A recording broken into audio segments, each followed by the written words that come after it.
थे? हाँ जी जी, अभी सबको याद आ गया। खाने का चाय बात, ठीक है। तो केले का छिलका है वो भगवान ने बड़े प्यार से खाया था, है ना। आपने एक भजन भी सुना होगा, हाँ, दुर्योधन का मेवा त्यागो साग विदुर घर खाई, सबसे ऊंची प्रेम सगाई, है ना। आपने भजन सुना होगा, सुंदर भजन है। तो उसमें हम देखते हैं कि दुर्योधन के 56 भोग को भी लात मार दिया कृष्ण ने। कृष्ण ने कहा दुर्योधन को, देखो तू मेरा सुनता भी नहीं है और तू मेरा भगत भी नहीं है, इसके लिए मैं तेरे पास आऊंगा नहीं, है ना। ये विदुर है, ये मेरा सुनता भी और ये मेरा भक्त भी है, तो मैं इसके पास जाऊंगा। तो भगवान कहते विदुर को, चलो मुझे बहुत भूख लगी है, द्वारका से आया हूं मैं, कुछ अभी तक पानी भी नहीं पिया है। तो विदुर के आंखों में आंसू आते हैं और कहते हैं कि भगवान आप मेरे घर में आ रहे हैं, मेरे घर में। क्योंकि जब जब किसी ने कृष्ण को बुलाया था ना, आप आइए, तो कृष्ण क्या कहते हैं, बाद में आऊंगा, बराबर है ना। ऐसे ही बोलते हैं ना, मैं बाद में आऊंगा। जैसे अक्रूर जी आए थे, याद है ना, मथुरा में लेके, तो क्या बोले, मैं बाद में आता हूँ। कुब्जा को भी क्या बोले, मैं बाद में आता हूँ। लेकिन यहाँ पर कृष्ण खुद होके विदुर को कहते हैं कि चलो मैं आपके साथ आने को तैयार, मुझे भूख लगी है। और विदुर की पत्नी को तो आंखों पे विश्वास ही नहीं होता है, कृष्ण आए हैं मेरे घर में, मेरे झोपड़ी में कृष्ण है। तो उसके बाद जो विदुर रानी जो कृष्ण को ऐसे देखती रहती है, ऐसे देखती रहती है, जिस तरह से लोह चुंबक लोहे की तरफ आकर्षित होता है, उसी प्रकार से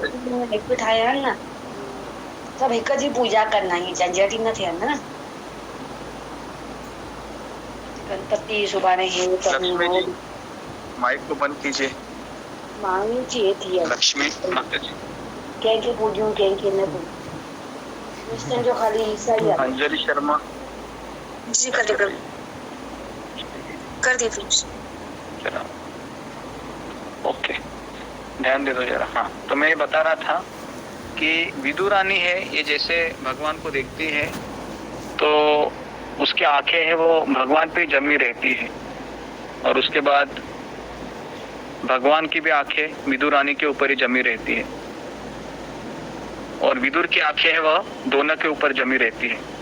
विदुर केवल ऐसे ऐसे मुंडी हिलाते रहते हैं कि दोनों का क्या चल रहा है करके, और फिर जोर से चिल्लाते हुए कहते हैं, अरे भाग्यवान कृष्ण आए हैं, जाओ कुछ लेके आ जाओ, कृष्ण भूखे हैं।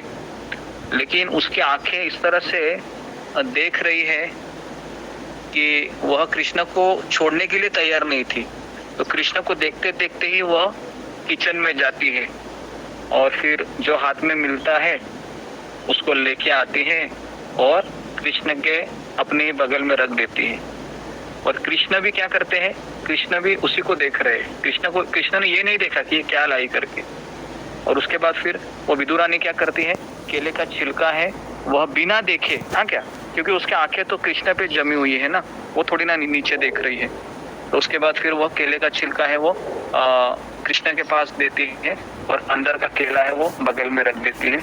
और कृष्ण भी क्या करते हैं, कृष्ण है वो केले का छिलका खाते हैं, और खाने के पश्चात जब ये विदुर देखते हैं कि ये मेरी पत्नी कृष्ण को क्या खिला रही है, केले का छिलका खिला रही, तो विदुर है वो डांटते हैं अपनी पत्नी को, कहते हैं कि तुम ये कितना बड़ा अपराध कर रही हो, तुमको पता है कृष्ण को तुम केले का छिलका खिला रही हो।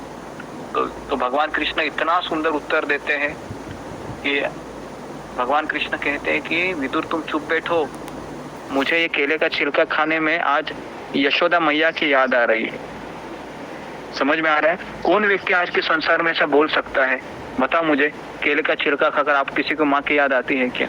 नहीं आती है, बराबर है। लेकिन देखिए प्रभु जी, इसीलिए तो वो भगवान है ना। हाँ, नहीं, इसके लिए वो भगवान है, इसके लिए इसका ये अर्थ नहीं है। हमें भी पता होना चाहिए कि भगवान कितने भक्त वत्सल है, मैं उसके लिए पूरा जीवन समर्पित करूं, ये भावना आनी चाहिए, बराबर है ना। वो भगवान है, वो बात बराबर है, लेकिन मैं अपना जीवन क्यों ना समर्पित करूं ऐसे व्यक्ति के लिए जो इतना करने, इस हद तक जाने को तैयार है कि कोई प्रेम से केले का छिलका दे रहा है तो भी वो उसका क्या कर रहा है, उसका वो एक्नॉलेज कर रहा है आज की तारीख में, है ना, बराबर। आज की तारीख में कोई नहीं करता है, किसी के लिए थोड़ा भी कुछ करेगा ना, पानी का गिलास भी लाएगा ना, पिएगा और बोलेगा हाँ ठीक है, समझ में आ रहा है, दूध लाएगा पिएगा और ठीक है, उसे उसमें कौन सी बड़ी बात की, मैं भी तो बाहर जा रहा हूँ, कमा के लेके आ रहा हूँ। तो ऐसे डायलॉग रहते, कोई किसी को एक्नॉलेज नहीं करता है आज की तारीख में। लेकिन आप समझिए कि कृष्ण है, हमें गर्भ से आने से लेके अभी तक ये 3:46 हुए हैं, इतने समय तक कृष्ण को सब पता है कि मैंने अपने जीवन में क्या क्या किया है और किस किस परिस्थिति में कृष्ण का नाम लिए है। समझ में आ रहा है ना? तो कितना हमको ये प्रेरणा देता है कि सब कृष्ण को पता है। और जब हमारी भक्ति पूरी हो जाएगी और जब हम कृष्ण के धाम में जाएंगे तो कृष्ण है, यही चीजों को वो हमारे सामने प्रकट करते और कहते कि तुमने मेरे लिए क्या क्या नहीं किया, और सब आपको बोलते हैं। फिर कृष्ण बोलता रहता है कि जब जब तुम 3 बजे क्लास ज्वाइन करते थे, तुम्हारे घर वाले कितने तुमको विरोध करते थे, सब मुझे पता है। ये सारा चीज भगवान आपको बोलेंगे उधर और आपको सब याद आएगा। हाँ कृष्ण आपको पता है, तो सोचो वो कैसा वो रहेगा, है ना? तो भगवान की भी आंखों में आंसू आएंगे, आपकी भी आंखों में आंसू आएंगे। तभी आप सोचोगे कि कृष्ण मुझे इतना तक देख रहे थे, लेकिन तभी मैं अच्छे से जपा नहीं कर सका, मैं जप नहीं कर सका, है ना? तो इसका वर्णन बृहद भागवतामृत में आता है।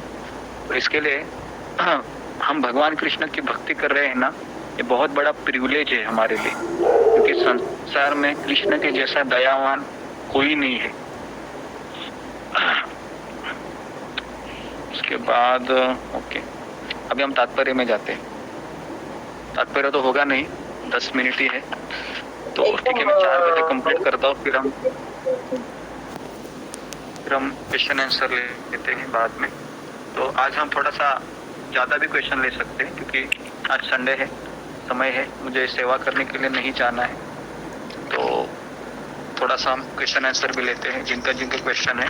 तो आप अपने हैंड है वो पहले से राइज करके रखिए, ताकि, और कृष्णा मोहन प्रभु ही पूछेंगे तभी आपको वो करना है, मतलब बोलना है, ठीक है? और आपको कैमरा पे ऑन करके रखना है प्रश्न पूछते समय, ठीक है? तो अभी मैं इसका तात्पर्य पढ़ता हूँ, 10 मिनट में जितना कवर होगा उतना। तात्पर्य में प्रभुपाद लिखते हैं कि जिस प्रकार, हाँ सॉरी, मैं आगे नहीं, मैं कर्म फल की करता हूँ, मैं फल की वर्णन करता हूँ। जो मेरा जो घर छोड़ के जो मेरे ही पुत्र आए हैं ना देने के लिए, सब मैं उनके घर गृहस्थी में ही चाहिए, है ना? तो जिस पिता है पुत्र के पास है, आपने देखा पिता तो पुत्र को छोड़कर चल गया। आवाज ब्रेक हो रही है, आवाज कट रही है।